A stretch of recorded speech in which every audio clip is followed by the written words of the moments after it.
Yo, this is your boy Oda coming to you with part 42 of the crochet basics, and today I need a beer because I really hate this stitch. And you're asking, what is this stitch? This is the Jasmine stitch. This is a yarn eater type of stitch that will eat up your yarn, and to be truthfully honest, it's good for rugs. Let's get started. Okay, to start, we're going to be doing a chain of 1. That's it, just a chain of 1, because we have to do a puff stitch foundation chain instead of a normal foundation chain. So we're going to start with our slip knot, chain 1, and that's it. And that's it. No, that's not the end of the tutorial, but that's it for this part.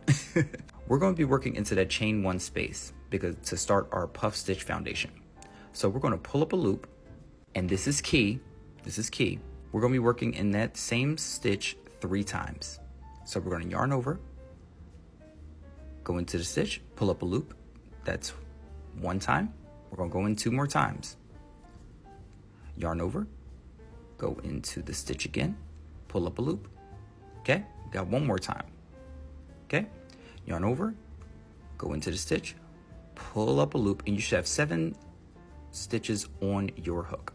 Okay, I'm gonna need you to stop. Just stop for a second. What we have to do is we have to make sure our working yarn doesn't go all the way through because we have to continue. So what I do is I put my thumb underneath the hook, right? My thumb underneath the hook. This is the most difficult part. Yarn over, and then I'm going to pull all the way through while still keeping a loop right there. Great. To continue, we're going to be working a single crochet into that loop that we held with our thumb. So we're going to insert our hook, yarn over, pull up a loop, and then we're going to finish out with a single crochet, yarn over, and there you go. You have your first puff. Now that you got your first puff, let's go ahead and move on. Now, what we're going to do is we're going to be working into that little single crochet space that we made from the last puff. Okay, so we're going to insert our hook. We're going to draw up a loop, give yourself some distance, and we're going to be working into that single crochet space 3 times. Yarn over, insert your hook, pull up a loop, yarn over, insert your hook, pull up a loop. Okay, 1 more time. Yarn over, insert your hook, pull up a loop.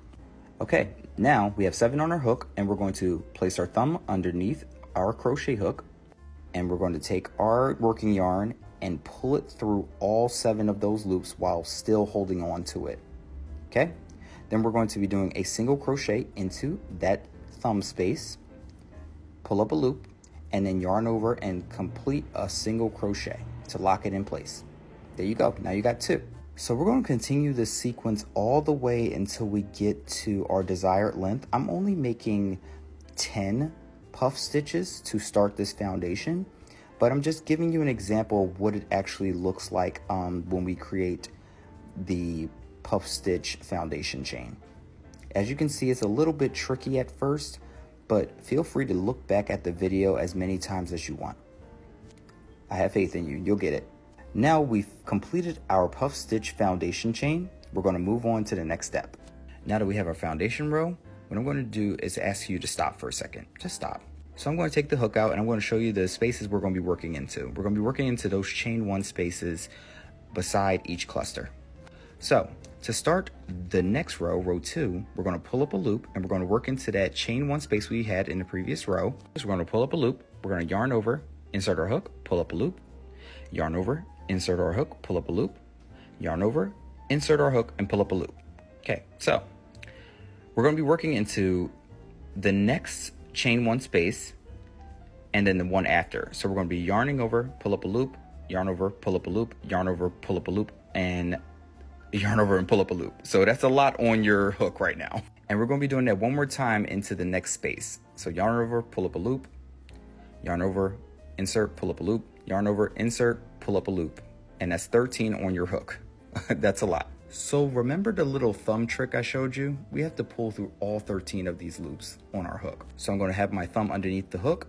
Okay, see if I can do this correctly, and I'm going to pull through all 13 loops. Yes, I did it successfully.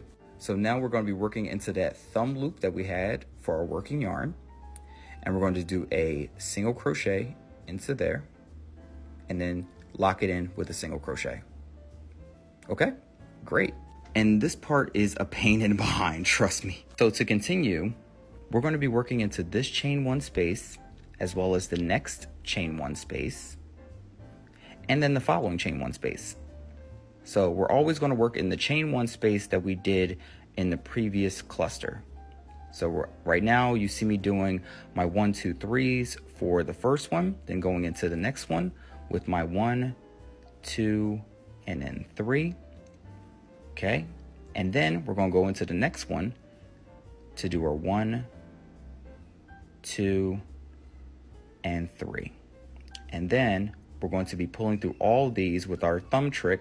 Keep our thumb right there, yarn over, and pull through all 13 loops. Okay, remove your thumb, do a single crochet into that thumb hole or thumb stitch, and then lock it in with a single crochet. And we're going to be doing this all the way across the row. Let me just say a few things while I'm actually losing my mind over here. This is a very yarn heavy project if you are planning on using this. Very yarn heavy. I recommend having a good amount of yarn to do this project because you never know when you'll run out. So keep that in mind. And this is more like an advanced stitch. So I stopped at my 13 stitches. Okay, use my thumb trick and then pull it through all 13 successfully. Great. Then working into that thumb stitch with a single and then doing another single. And then you're going to be working those stitches all the way through. Now we're at the end. We're going to be working into that first chain 1 space, the next chain 1 space, and the ending chain that we started our clusters with, that first chain. So we're going to pull up a loop, yarn over, go in, yarn over, go in, yarn over, go in, and then go into the next space, the next chain 1 space, do the same exact thing, 2, and then 3, and then in the final chain 1 space where we started, we're going to be doing 3 right there. So 1, 2, and 3. Great, great. Now we're going to do our thumb trick. Put our thumb underneath, grab our yarn, and pull through all 13 on your hook. Having some trouble there. I had a little trouble, but we're going to be working our single crochet and then single crochet again. And then that's what we're going to do. And we're going to continue this all the way through. So to continue on, we're going to chain 1, turn our work, and then stop, just stop. We're going to be working into that chain 1 space that we had from the previous row. So we're going to yarn over and insert our hook and pull up loops until we hit the 7th loop on our hook. Now that we have all 7 on our hook, we're going to use our thumb to pull it through while holding our working yarn so we can make a thumb hole or thumb stitch. Work into the thumb stitch and then lock it in place with a single crochet. So we're going to be working our row 2 again using the chain 1 spaces right here on the top where we just completed, the next one and then the next one, and keep it moving. Now you know why I really don't like this stitch, but follow for more.